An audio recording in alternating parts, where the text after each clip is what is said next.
कि सिर्फ एक हम जालना रोड के ज़मीन के बारे में नहीं, महाराष्ट्र के अंदर जहाँ जहाँ पर भी वक्फ की ज़मीनों का गोरख धंधा हुआ है, उसे बेचा गया है, बांटा गया है, इन सब के ऊपर FIR रजिस्टर किया जाएगा करके। तो अब लोग जो ये समझ रहे थे कि ये वक्फ की ज़मीन है, मेरा कुछ होता नहीं है, मैं सबको ख़रीद सकता हूँ करके, इंशाल्लाह मेरी ख्वाहिश रहेंगी कि बहुत सारे लोग अंदर जाए और उसमें वक्फ बोर्ड के भी पुराने मेंबर्स हो, नए मेंबर्स हो, वक्फ बोर्ड के पुराने चेयरमैन हो, नए चेयरमैन। देश का वित्त मंत्री या उनको बंद करना नहीं आता। हमने देश की आज़ादी के लिए किया था, हमें देश की आज़ादी को बचाने, देश के किसानों की भी जान जानी है। ये तो इंशाल्लाह सियासत में भी कदम रखा जाएगा।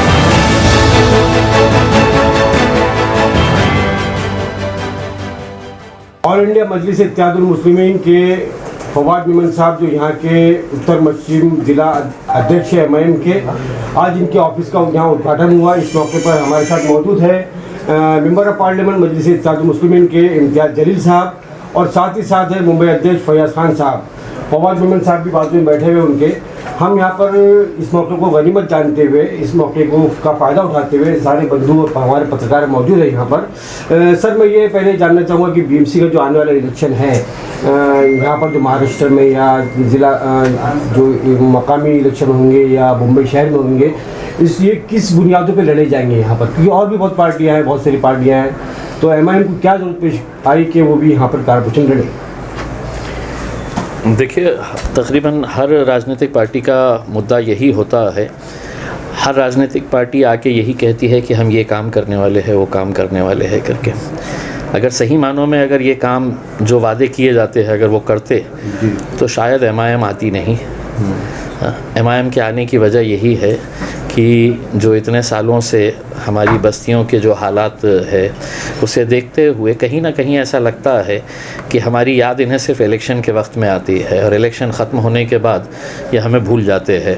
वरना क्या वजह है कि एक शहर के अंदर 2 शहर बसते हैं। एक वो शहर होता है जहाँ वो रहते हैं, एक ये शहर है जहाँ पर हम बसते हैं। तो जहाँ पर आपको ख़राब सड़कें मिलेगी, वहाँ पर पानी का मसला रहेगा, वहाँ कचरे का ढिगार मिलेगा, वहाँ पर हमारी बस्तियों के अंदर स्कूल कम मिलेंगे, पुलिस स्टेशन ज़्यादा मिलेंगे उसमें। तो ये सब चीज़ें हम बदलना चाहते हैं। हमने इतने सालों तक सबको मौका दिया, आवाम को भी हमने मौका दिया कि सबको आज़मा लो। अब आवाम खुद कहती है कि हमने सबको आज़मा लिया है, अब मजलिस आप आ जाइए, तो हम आए हैं। जैसे कि MIM का जो है संगठन का काम जारी है। फवाद मेमन साहब को यहाँ का सदर बनाया गया है। बॉम्बे शहर में भी लोगों को जोड़ा जा रहा है। फैयाज़ खान साहब जोड़ रहे हैं और लोग जोड़ रहे हैं। फवाद भाई को जैसे यहाँ का जिला अध्यक्ष बनाया गया। तो आप MIM के कार्यकर्ताओं को क्या मैसेज देना चाहेंगे, क्या पैगाम देना चाहेंगे, उनकी क्या जिम्मेदारी बनती है? बस देखिए, एक टीम वर्क के तरह काम करिएगा उसमें, क्योंकि जिस पार्टी का नाम के अंदर ही इत्तेहाद है, अगर वो इत्तेहाद हमारे ही लोगों के बीच में नहीं रहेगा तो हम कभी भी कामयाबी हासिल नहीं कर सकेंगे। हमारे अंदर इत्तेहाद होना बहुत ज़रूरी है और एक टीम वर्क बोल के अगर काम करेंगे तो यकीन मानिए, मैं समझता हूँ कि फैयाज़ साहब के नेतृत्व के अंदर पिछले कुछ सालों से जो हम काम देख रहे हैं, यकीनन काम बहुत अच्छे से हुआ है। अब यही है कि छोटी छोटी नाइत्तेफाकियाँ दूर करनी चाहिए। छोटी छोटी बातों के ऊपर हम बड़े नाराज़ हो जाते हैं। हम दूसरों को जब अपनाते हैं तो ये उम्मीद नहीं करते हैं कि मेरी तस्वीर जो है किसी होर्डिंग के ऊपर रहनी चाहिए करके, लेकिन जब अपनी पार्टी तैयार करते हैं तो हमारी नाराज़गियाँ वहीं से शुरू होती है कि मेरी फ़ोटो क्यों नहीं आई उस होर्डिंग के ऊपर, उस पोस्टर पर मेरी फ़ोटो क्यों नहीं आई है, मेरी फ़ोटो छोटी क्यों आई है, उसकी बड़ी क्यों आई है। हम इन्हीं मुद्दों के अंदर ख़त्म हो जाते हैं और इख्तिलाफ वो इतना ज़्यादा बढ़ जाता है। तो मैं लोगों से यही अपील करूंगा कि ऐसी छोटी छोटी बातों को नहीं, अपना मकसद, अपना मिशन बहुत बड़ा है। इंशाल्लाह उस मिशन को मद्देनज़र रखते हुए आगे बढ़ेंगे तो सबके लिए फ़ायदेमंद रहेगा। आप ये कहना चाहते हैं कि हमारी मंजिल जो है तस्वीरों की हद तक नहीं है, तस्वीरों से आगे बढ़ के काम करना है? क्योंकि कभी कभी ऐसा होता है कि मकामी लीडरान हो या ज़िले की लीडरान हो या बॉम्बे प्रदेश के हो, इंसान जो वहाँ का कार्यकर्ता वो चाहता तो है कि सबको मैं जगह दूँ, लेकिन कभी कभी दे नहीं पाता। वो इत्तेफाक सी बात है कि एक बैनर लगा हुआ है, उसमें सबको कहाँ जगह मिलेगी, और कभी कभी जाने अनजाने में भी छूट जाता है। तो जानिब तवज्जो नहीं देनी चाहिए। कहने का मकसद आपका ये है। मैं सर आता हूँ अब उस सवाल की तरफ कि जहाँ पर आप महाराष्ट्र में नुमाइंदगी कर रहे हैं क्या, और महाराष्ट्र के अंदर जो है वक्फ बोर्ड का जो है बहुत बड़ा मसला है। औकाफ की ज़मीनें आज भी हमारे बहुत सारे लीडरान, बहुत सारे मिनिस्टर जो है औकाफ की जिम्मेदारी पे आए, चाहे वो नसीम खान साहब हो, चाहे इस वक्त जो है नवाब मलिक हो, लेकिन हम ये देखते हैं कि वो औकाफ के सारे मुद्दे और मसाइल वहीं के वहीं यूँ के तू है। आज तक ऐसी कोई ज़मीन हासिल नहीं हुई जिस पर मुसलमानों का एक बड़ा स्ट्रक्चर हॉस्पिटल या स्कूल जो है कायम हो सके। तो और आप इस वक्त जो है वक्फ बोर्ड की कमेटी में हैं, आपको उसमें शामिल किया गया है, तो आपके होते हुए हम क्या उम्मीद कर सकते हैं? ये बिल्कुल सही बात है कि मुसलमानों को कोई और सरकारी स्कीम की ज़रूरत ही नहीं होनी चाहिए। हमको छोटी मोटी खैरात जो ये राज्य सरकार केंद्र सरकार देती है कि हम माइनॉरिटीज़ को इतने करोड़ रुपया दे रहे हैं, हमको चाहिए ही नहीं। अगर सिर्फ वक्फ की ज़मीनों का अगर हमने सही तरीके से इस्तेमाल किए तो हम इस पोजीशन के ऊपर आ सकते हैं कि कुछ खैरात हम सरकारों को बांट सकते हैं कि हमारे वक्फ की तरफ से ये आपको अपना पैसा रखिए। ये वक्फ की जो हालात हुई है इसके लिए कोई गैर जिम्मेदार नहीं है। मुसलमानों ने ही इसको लूट कर खाया है, वक्फ बोर्डों ने ही इसको लूट कर खाया है, वक्फ बोर्ड के कर्मचारियों ने लूट कर खाया है, नेताओं ने इसको लूट कर खाया है। ये हकीकत है। मैं आपको इतना यकीन दिलाना चाहता हूँ कि मैं अब वक्फ बोर्ड के अंदर आया हूँ और मैंने एक लक्ष्य लेकर आया हूँ कि जिन्होंने भी ये समझा है, चाहे वो मुतवल्ली साहब हो या कोई कमेटी के मेंबर्स हो, ट्रस्ट के मेंबर्स हो, जिन्होंने ये समझा था कि वक्फ की ज़मीन मेरी है, मेरी जागीर है, मैं किसी को भी बेच सकता हूँ और ये बेचा गया है करके, इस ताल्लुक़ से हमने पहला केस रजिस्टर कराया थाने के बालापुर के अंदर। और मेरे ही पूरा फॉलो अप करने के बाद ये मामले का FIR रजिस्टर हुआ बालापुर के अंदर, जहां एक मस्जिद के ट्रस्ट की ज़मीन जो थी वो किसी एक डॉक्टर को बेची गई थी। उसमें बहुत सारे लोग शामिल थे। तो ये जब हुआ, ये मामला हमारे सामने आया तो लोग कहते थे कि कुछ नहीं होने वाला है करके, सब मैनेज हो जाता है करके। और मैंने उस वक्त ये चैलेंज स्वीकारा था कि मैं बोला नहीं, इंशाल्लाह इसके अंदर है तो हम FIR रजिस्टर कराएंगे। और सिर्फ FIR रजिस्टर नहीं कराया, जिस वकील ने है तो बोगस NOC इशू किया था, थाने की पुलिस जाके उस्मानाबाद से उसको अरेस्ट करके लेके आई है। दूसरा FIR जो है औरंगाबाद की एक ज़मीन के ताल्लुक़ से हमने लिए है जो जालना रोड के ऊपर है।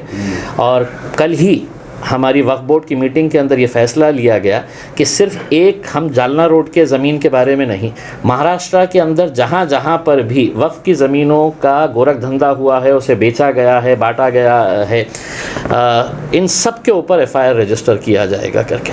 तो अब लोग जो ये समझ रहे थे कि ये वक्फ की ज़मीन है, मेरा कुछ होता नहीं है, मैं सबको ख़रीद सकता हूँ करके, इंशाल्लाह मेरी ख्वाहिश रहेंगी कि बहुत सारे लोग अंदर जाए और उसमें वक्फ बोर्ड के भी पुराने मेंबर्स हो, नए मेंबर्स हो, वक्फ बोर्ड के पुराने चेयरमैन हो, नए चेयरमैन जो भी रहेंगे उसके अंदर, जिन जिन लोगों ने इसके अंदर खेल खेला है, इंशाल्लाह उनको हम करेंगे। आपने तरक्याती काम के बारे में बताया है, तो इंशाल्लाह महाराष्ट्र का पहला एक ऐसा प्रोजेक्ट जिसके ज़रिए हम भी फ़ख्र से बोल सकते हैं कि ये वक्फ बोर्ड की ज़मीन है और इसके ऊपर कौम के लिए काम किया जा रहा है। तो कल ही हमने ये ऐलान किया है, वक्फ बोर्ड के अंदर ठहराव पास किया गया है कि औरंगाबाद के अंदर हम वक्फ बोर्ड की ज़मीन के ऊपर एक बहुत ही आलीशान एक स्टेडियम हम बनाने के लिए जा रहे हैं और उसके अतराफ़ में बहुत सारी दुकानें होंगी, तो बहुत सारे नौजवान बच्चों को रोज़गार का भी एक ज़रिया फ़राहम होगा। जी, आपने बहुत तफसील से जवाब दिया, क्योंकि कोरोना और कोविड-19 के सवालात के नीचे बहुत सारे मुद्दे दबा दिए गए हैं। तो मैं कोरोना और कोविड पे कोई सवाल आपसे नहीं करूँगा।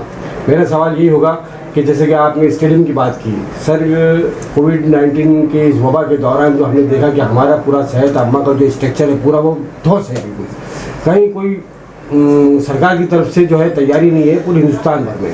तो ज़्यादातर हॉस्पिटल, वेंटिलेटर, इन सारी चीज़ों की ज़रूरत है। तो क्यों ना एक कौमी एक हॉस्पिटल ऐसा हो कि जहाँ पर सारी सहूलियात हो, स्टेडियम के साथ में ऐसी भी कोशिश होनी चाहिए, हमें लगता है। जी बिल्कुल, यकीनन। और जैसा हैदराबाद के अंदर असदुद्दीन अवैसी साहब ने 2 बहुत ही बड़े हॉस्पिटल्स वहाँ पर शुरू किए हैं, चला रहे हैं, हमारी भी कोशिश है कि इंशाल्लाह दूसरी जगह के ऊपर भी उसको रेप्लिकेट करे करके। ये सही बात है कि कोरोना के नाम के ऊपर जो मामलों को दबा दिया जा रहा है, छुपा दिया जा रहा है, लोग इतनी परेशानियों का सामना कर रहे हैं, लेकिन मैं और आप अगर मरे तो कोई बहुत बड़ी खबर नहीं बनेगी उसके अंदर, क्योंकि हम आम लोग हैं और आम लोग पैदा ही हुए हैं मरने के लिए। उसमें जब सरकारें अस्पतालों के ऊपर पैसा खर्च नहीं करेगी, वेंटिलेटर्स पे नहीं करेगी, ऑक्सीजन के ऊपर नहीं करेगी, बेड्स के ऊपर नहीं करेंगे, डॉक्टर्स का अपॉइंटमेंट नहीं करेगी और 5000 करोड़ रुपये का एक पुतला गुजरात के अंदर अगर बना देगी और ये कहेगी कि ये हमारा विकास है करके, तो कहीं ना कहीं लोगों को भी आवाज़ उठाने की ज़रूरत है। जनता खामोश है, इस वजह से ये अपना ये कर रहे हैं। है। मैं लोक प्रतिनिधि हूँ, लोगों का अधिकार होता है कि मुझसे रोड के ऊपर पकड़े और पूछे कि मैंने तुझे वोट दिया है, मैंने तुझके ऊपर भरोसा किया है, तो मेरे लिए क्या कर रहा है। आवाम खामोश बैठती है तो सरकारें समझती है कि अब हमारे को कोई पूछने वाला नहीं है। जिस दिन ये सवालात सरकार से करना शुरू कर डालेंगे, दिक्कत ये है कि सारे सवाल जो है वो हमसे ही किए जाते हैं, उनसे कोई करता ही नहीं है। आवाम की खामोशी पे जैसे आपने बात की कि आवाम खामोश है, मैंने एक कांग्रेस के माजी मिनिस्टर भी रह चुके, मैं नाम नहीं लेना चाहूँगा, एमएलए भी है, उन्होंने सवाल किया कि आखिर क्या वजह है कि आवाम की डिक्शनरी में से विरोध शब्द खत्म हो गया है क्या? आज आवाम इतनी जुल्म सितम के बाद में, नाइंसाफी के बाद में वोट पे क्यों नहीं आ रहे, इसकी वजह क्या है? नहीं, कैसा आएंगे साहब? अब एक उदाहरण के तौर के ऊपर महाराष्ट्र के अंदर शिवसेना का वजूद इस बुनियाद के ऊपर हुआ था कि वो कांग्रेस और राष्ट्रवादी कांग्रेस का विरोध करते हैं। कांग्रेस ने, राष्ट्रवादी ने अपनी पूरी जिंदगी गुजार दी बीजेपी और शिवसेना को गालियां देने के लिए उसके अंदर, लेकिन जब सत्ता की लालच, कुर्सी दिखी तो तीनों एक साथ मिलके आ गए हैं एक ही उसके ऊपर। तो विरोध कैसा होगा उसमें? देखिए, सबको अपना अपना जेब भरना है, अपना अपना पेट भरने का है, उसके अंदर हमको कुर्सी चाहिए।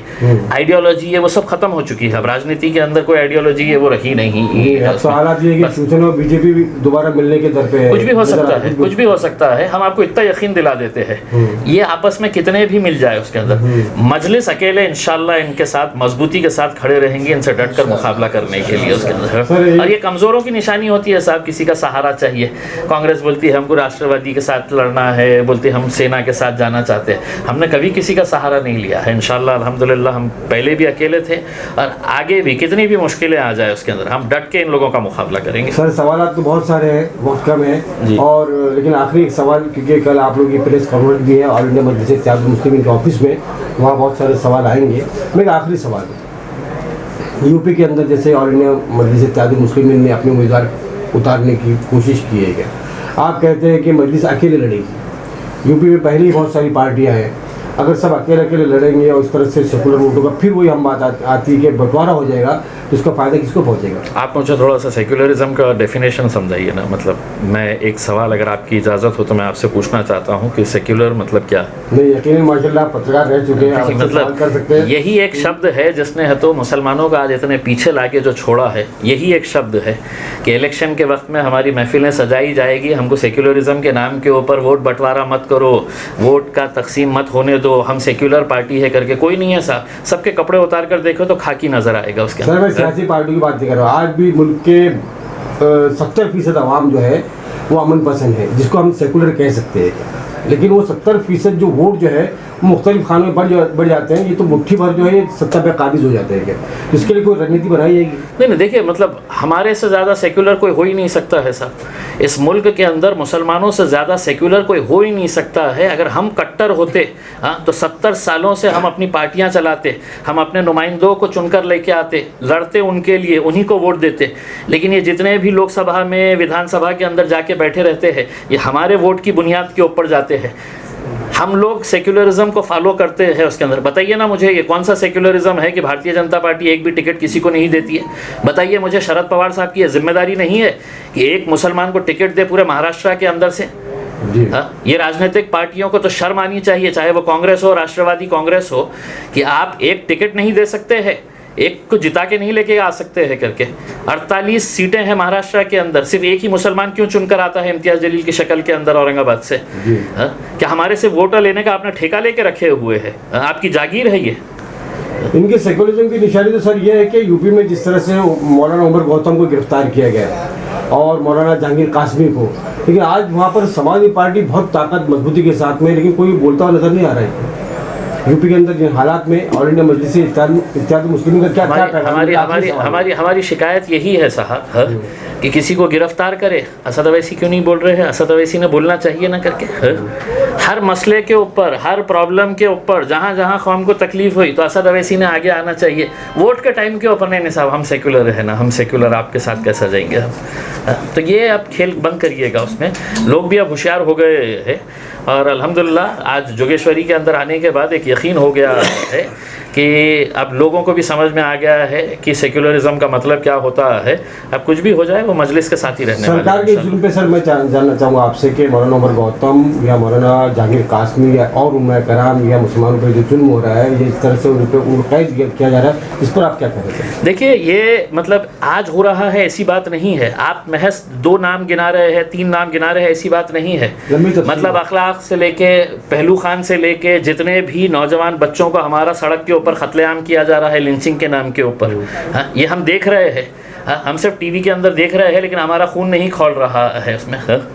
हम सिर्फ उसको है तो रात में मोबाइल के ऊपर देखते हैं, अफसोस जताते हैं, थोड़ा सा गुस्सा दिखाते हैं और ख़त्म हो जाती है बात उसमें। तो ये जो है, ये मामले जो है, ये और आगे आएंगे। भारतीय जनता पार्टी ने लक्ष्य लेके रखा हुआ है कि उनके निशाने के ऊपर आप और हम है उसमें, और अगर अब भी नहीं समझे तो मेरे हिसाब से फिर अल्लाह ही मेहरबान। बहुत बहुत शुक्रिया इम्तियाज़ जलील साहब, जी, शुक्रिया। से बात करने के लिए बहुत शुक्रिया। जब देश का वित्त मंत्री या उनको बंद करना नहीं आता, हमने देश की आज़ादी के लिए किया था, हमें देश की आज़ादी को बचाने, देश के किसानों की भी जान जानी है। ये तो इंशाल्लाह सियासत में भी कदम रखा जाएगा।